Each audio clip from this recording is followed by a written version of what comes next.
Hello everyone, welcome back to our channel Login Assist. In this guide video, I will show you how to log out Temu account. So first of all, launch open Temu application.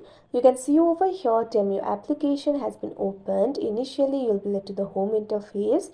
Right now, I'm logged into my account. So if you want to log out of your account, what you have to do is tap on the U icon that you can see at the bottom right corner of your screen. Now you can see over here you'll be led to this kind of interface. At top right corner of your screen you'll be able to find the icon for settings. Simply tap on it.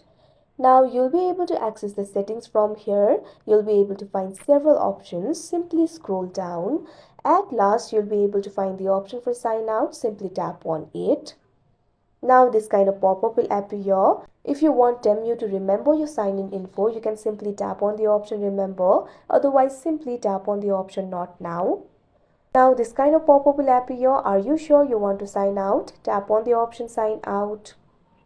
Now you can see over here you'll be signed out of your account. So that is how you log out Temu account. I hope you found this video helpful. Thank you for watching. Make sure to like, share and subscribe to our channel.